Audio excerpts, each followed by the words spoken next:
lift Isaiah gave you in the fourth quarter, and also his ability to penetrate and find teammates with behind the back passes.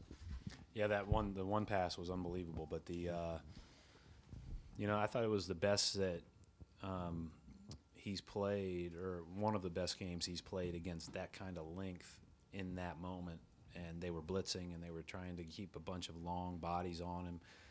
They switched some, and he just made the right play, whether it was a pull-up, whether it was a drive, whether it was the right pass at the right time. I just thought he did a really good job of that. So that was, he was huge in that 5-minute stretch. And that the one possession where we moved it, it hit Jay in the corner, and he reversed it to Avery at the 3-point line was probably the possession of the game for us. It gives you an 8-point lead instead of a 5-point lead, but it also, just the way that possession unfolded was really good in that moment.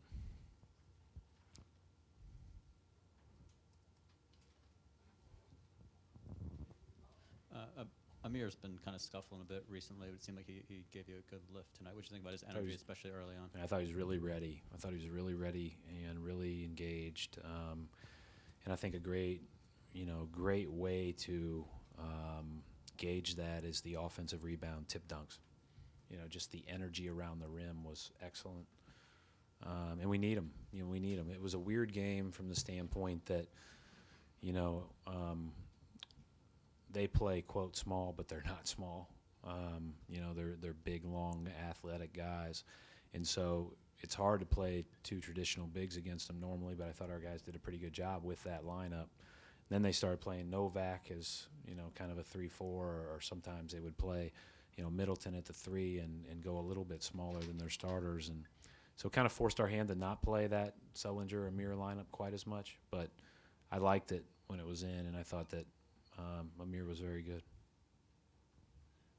Jade's early. I mean, he got into foul trouble in strange line, 20 points, 24 minutes, 5 fouls. But early, what did he bring? And it just seems like he's kind of your glue guy, throughout the team.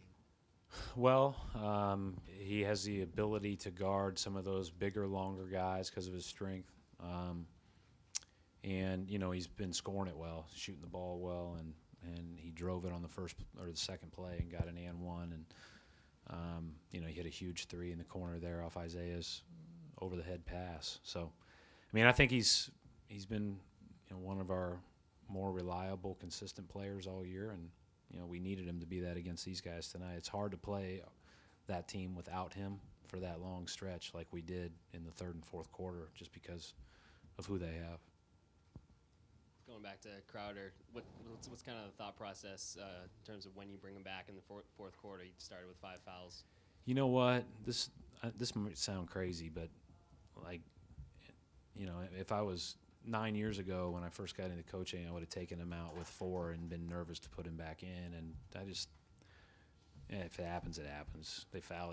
We'll figure it out. And a lot of times, and really it hasn't hurt us until today.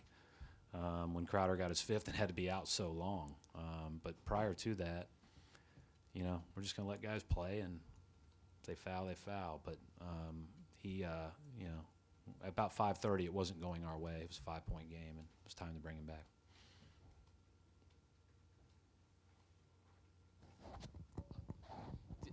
Coach, there was a lot of fouls called. Did that just subtract from the rhythm that you might want to?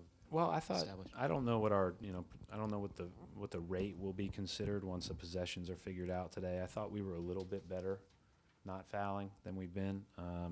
In fact, I know that the Utah and Minnesota attempted 40 free throws plus. Today they attempt 25, so it's not like I thought we were pretty good in that regard. I thought we defended at a much better level. I didn't think there was a huge hit and rhythm. I thought the hit and rhythm was more from having to sit out with foul trouble than necessarily the stoppage of plays or the free throw attempts. Especially in the first quarter, you guys really transitioned well from defense to offense. Obviously, try to do that all the time, but is that especially important against their length? Yeah, it's hard to get a good shot, as you could see late in the game. We hit some really tough ones. Again, I thought Isaiah was incredible at the end of the game with his shot making and his decision making. But I just thought, yeah, it's just tough. So you want to run as much as you can. You want to score off broken plays as much as you can, because when they get their defense set, they're hard to play against. Like we talked about yesterday, I mean, there's not many teams that can cover as much ground as that team can cover. Brad, your thoughts on the way you guys took care of the ball? I mean, the turnovers in the second half, is that what really allowed them back in the game? Yeah, I'm actually, knock on wood. I mean, you go through these like different periods of the season where your defense needs some focus, your turnovers need focus, your fouls, whatever. We've been handling the ball really well for the most part in the last month. It's probably been one of our better things. We've really risen in that ranking overall. So I'm not going to lose too much sleep over a 4-minute span where we fumble it around a little bit. I didn't think it was like horrible decision making. I just thought we fumbled the ball around a little bit. Sometimes that happens.